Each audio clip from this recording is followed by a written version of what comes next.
Hello বন্ধুরা, গ্রামের রান্না পিয়ালির সঙ্গে সকলকে স্বাগত জানাচ্ছি। আজকে চলে এসেছে আমাদের বাড়ির সামনে বিলে।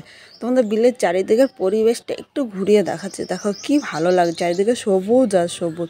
আর বিলের মধ্যে কিন্তু প্রচুর জল আছে, তাই কচুরিপানার জন্য বোঝা যাচ্ছে না। আর বিলের পাশে এই জায়গা হেলেঞ্চা হয়েছে, হেলেঞ্চাগুলো একদম কচি আর মোটা মোটা আর একদম নরম। বাবা, এর গন্ধটা না দারুণ এসেছে খোলা ছেঁড়ার সাথে সাথে। এখান থেকে কিছু হেলেঞ্চা নেব আজকে। এই গরমে হেলেঞ্চা তো আমরা অনেক অনেক রকমভাবে খাই। আজকে তেল মশলা মানে নামমাত্র তেল দিয়ে আর কোনো মশলা ছাড়া হেলেঞ্চাটা রান্না করবো। এইভাবে রান্না করলে দারুণ লাগে। হেলেঞ্চাগুলো নিয়ে আমি রান্না করে চলে এসেছি আর একটা কাঁচকলা নিয়েছি।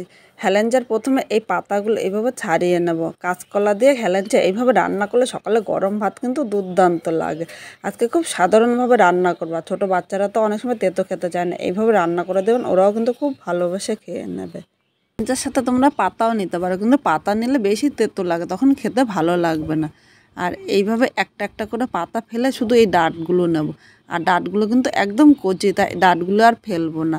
হেলেঞ্চার এই ডাঁটা দিয়ে যেরকমভাবেই রান্না করো আমার তো খুব ভালো লাগে। আর এটা কিন্তু খুব হেলদি, এর মধ্যে কিন্তু কোনো সার ব্যবহার করা হয় না। আর হেলেঞ্চাগুলো দেখবে বেশিরভাগ জলজ জায়গায় হয়, মানে আমাদের বাড়ির সামনে বিল আছে, বিলে কিন্তু প্রচুর হয়েছে। আর বাড়ির সামনে যেইটুকু ছিল এই জায়গায় পাশে কিন্তু আর একটা জায়গায় হয়েছে। আর বিলের মধ্যে কলমি শাকও হয়, তাই ভাবলাম হেলেঞ্চা দিয়ে আজকে রান্না করি। আর এইভাবে করলে গরম ভাত নিমেষের মধ্যে খাওয়া হয়ে যাবে। যারা হেলেঞ্চা খেতে চায় না তাদের রান্না করে দেবেন এইভাবে, তারাও কিন্তু ভালোবেসে খেয়ে নেবে। এখানে কথা বলতে বলতে সব হেলেঞ্চাগুলো বাছা হয়ে গিয়েছে। এবার দেখো এই জায়গায় যে হেলেঞ্চাগুলো রয়েছে এগুলো কিন্তু আমি বটি দিয়ে কাটবো না, এরকম এক আঙ্গুলের মতো করে হাত দিয়ে কেটে নিলাম। হেলেঞ্চার ডাঁটাগুলো কিন্তু একদম কচি, তাই আমি হাত দিয়ে করছি, ইচ্ছে করলে তোমরা বটি দিয়েও কেটে নিতে পারো। আর দেখো এক আঙ্গুলের মতো করে কেটে নেব, খুব বেশি বড় বা খুব বেশি ছোট করব না, তাহলে কিন্তু আমার বেশি ভালো লাগে না। আর একই রকমভাবে থাকলে ভালো লাগে খুব। এই দেখো এখানে কথা বলতে বলতে সব হেলেঞ্চাগুলো আমার বাছা হয়ে গেল। এবার আমি এগুলো পরিষ্কার জল দিয়ে 3-4 বার আমি ধুয়ে, কারণ হেলেঞ্চাগুলো কিন্তু বিলের মধ্যে হয়েছে আর কচুরিপানার মধ্যে প্রচুর নোংরা থাকে, তাই হেলেঞ্চাটা যতটা পারবে তোমরা 3-4 বার জল পাল্টিয়ে পাল্টিয়ে ধুয়ে নেবে।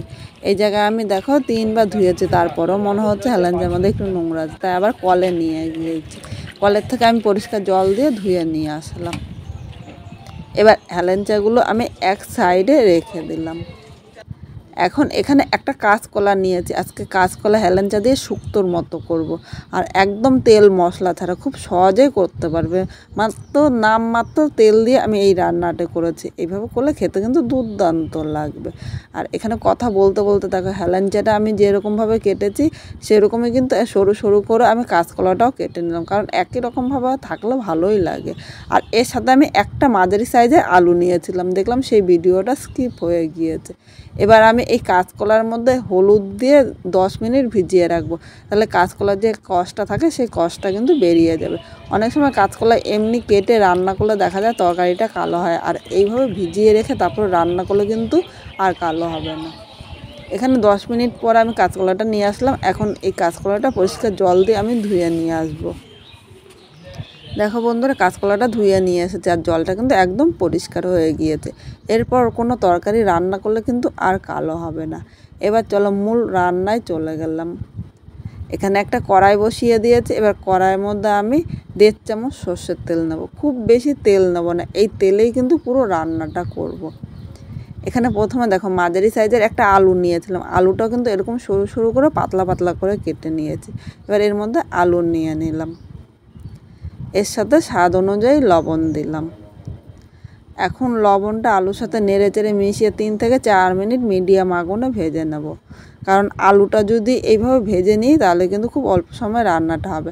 আর কাঁচকলা ও হেলেঞ্চাটা কিন্তু তাড়াতাড়ি সেদ্ধ হয়ে যায়, তাই আলুটা কিন্তু আগে ভেজে নিতে হবে। এখন আমি হলুদ দেবো না, হলুদ দিলে আলু ভাজার কালারটা চলে আসবে, তখন কিন্তু খেতে ভালো লাগবে না আর ভেতরে কাঁচা থাকবে। হলুদ ছাড়া আলুটা আগে আমি ভেজে নেব। এখানে আলুটা ভাজা হয়ে গিয়েছে, এই দেখো আলুটা কিন্তু একদম সেদ্ধ হয়ে গিয়েছে। এবার এই জায়গায় আমি একটা শুকনো লঙ্কা সম্বাদ দিয়েছি আর এর সাথে মেথি সম্বাদ দিলাম, ইচ্ছে করলে তোমরা মেথিটা স্কিপ করতে পারো। এবার এই জায়গায় আমি দেখো 1 চামচ আদা কুচি দিয়েছি, আদাটা ইচ্ছে করলে বাটাও দিতে পারো। আর এখানে কিন্তু কোনো লঙ্কা ব্যবহার করব না। এবার 2 সেকেন্ড আমি ভেজে নেব। 2 সেকেন্ড ভেজে নিয়েছি। এবার একটু আলুর সাথে নেড়ে চেড়ে নিলাম। এবার এই জায়গায় কাঁচকলা নিয়ে নিলাম, এর সাথে স্বাদ অনুযায়ী লবণ নিলাম ও প্রয়োজন মতো হলুদ দিলাম। এবার সব কিছু লবণ ও হলুদ নেড়ে চেড়ে মিশিয়ে আরও 2 থেকে 3 মিনিট ভেজে নেব, তাহলে এর মধ্যে কিন্তু কাঁচকলাটাও ভাজা হয়ে যাবে। এখানে দেখো কাঁচকলা ও আলুটা কিন্তু ভাজা হয়ে গিয়েছে আর একদম সেদ্ধ হয়ে গিয়েছে। আর এর থেকে বেশি ভাজবো না, এর থেকে বেশি ভাজলে কিন্তু খেতে ভালো লাগবে না। এবার এই জায়গায় আমি হেলেঞ্চার ডগাগুলো নিয়ে নিলাম। এখন কিন্তু আমি জল দেবো না, এর সাথে নেড়ে চেড়ে মিশিয়ে আরও 3 থেকে 4 মিনিট ভেজে নেব। আর এইভাবে ভাজতে ভাজতে কাঁচকলা আলুটা যেরকম সেদ্ধ হয়ে যাবে আর হেলেঞ্চা সেদ্ধ হতে কিন্তু খুব বেশি টাইম লাগে না। এখানে দেখো নাড়তে নাড়তে হেলেঞ্চাগুলো কিন্তু অনেকটা নরম হয়ে গিয়েছে। আর একটা কথা বন্ধুরা, আমি আলু ভাজার সময় ও কাঁচকলা ভাজার সময় কিন্তু আলাদা আলাদা করে লবণ দিয়েছিলাম, তাই এখন লবণ দেবো না। লবণ দিলে কিন্তু খুব বেশি হয়ে যাবে আর খেতে ভালো লাগবে না। অবশ্যই তোমরা একবার চেক করে স্বাদ অনুযায়ী লবণ নেবে। এখানে দেখো হেলেঞ্চাটা কতটা নরম হয়ে গিয়েছে। এখন কিন্তু আমি ঢাকা দেবো না, ঢাকা দিলে কিন্তু একদম গলে যাবে আলু ও কাঁচকলা, তখন খেতে ভালো লাগবে না। এবার এর মধ্যে আমি গরম জল নিয়ে নিলাম। অবশ্য তোমরা চেষ্টা করবে উষ্ণ গরম জল দেওয়ার জন্য। উষ্ণ গরম জল দিলে আলু কাঁচকলা সজনের ডাঁটাগুলো তাড়াতাড়ি কিন্তু সেদ্ধ হয়ে যাবে। আর ঠান্ডা জল দিলে আলু কাঁচকলা শক্ত থাকবে, তখন খেতে ভালো লাগবে না। এবার সব কিছুর সাথে নেড়ে চেড়ে মিশিয়ে নিয়েছে। এখন 3 থেকে 4 মিনিট আমি ফুটিয়ে নেব। এখানে দেখো ঝোলটা ভালো করে ফুটে উঠেছে। এবার যেহেতু এটা নিরামিষ রান্না করছে আর এইটা একটু তেতো, তার জন্য আমি সামান্য একটু মিষ্টি দিলাম, কারণ মিষ্টি না দিলে এটার স্বাদ কিন্তু ব্যালেন্স হবে না। আর মিষ্টি দিলে এটা খেতে কিন্তু দুর্দান্ত লাগবে। এবার চিনিটা নেড়ে চেড়ে মিশিয়ে নিয়েছি, আরও আমি 2 মিনিট রান্না করে নেবো, তাহলে চিনিটা কিন্তু এর সাথে মিশে যাবে। আর একটু ঝোল রাখবো, তাই কিন্তু জলটা বেশি দিয়েছি। তোমরা যেরকম রান্না করবে সেই হিসাবেই কিন্তু নিয়ে নেবে। এখানে দেখো 2 মিনিট রান্না করেছি আর হেলেঞ্চাটা কিন্তু হয়ে গিয়েছে। এবার আমি নামিয়ে নিলাম। আজকে সাধারণভাবে হেলেঞ্চার এই শুক্তো রান্না করেছি। কীরকম লাগলো তোমাদের কমেন্ট করে জানাতে কিন্তু ভুলো না। নতুন কোনো বন্ধু আমার এই ভিডিওটি দেখতে আসলে ভালো লাগলে একটা লাইক শেয়ার ও কমেন্ট করো আর সাবস্ক্রাইব করে পাশে থেকো, যাতে নতুন নতুন ভিডিও আপলোড করলে সবার আগে নোটিফিকেশান আপনার কাছে পৌঁছিয়ে যায়। আর আজকে আমার এই হেলেঞ্চার রান্নাটা তোমাদের যদি ভালো লাগে, তাহলে বন্ধু বান্ধব আত্মীয় স্বজনের সাথে শেয়ার করতে কিন্তু ভুলবে না। এইভাবে রান্না করলে এই হেলেঞ্চার এই শুক্তো দিয়ে কিন্তু সকালে গরম ভাতে আর কিছুই লাগবে না। পুরো ভিডিওটা দেখার জন্য তোমাদের অসংখ্য ধন্যবাদ।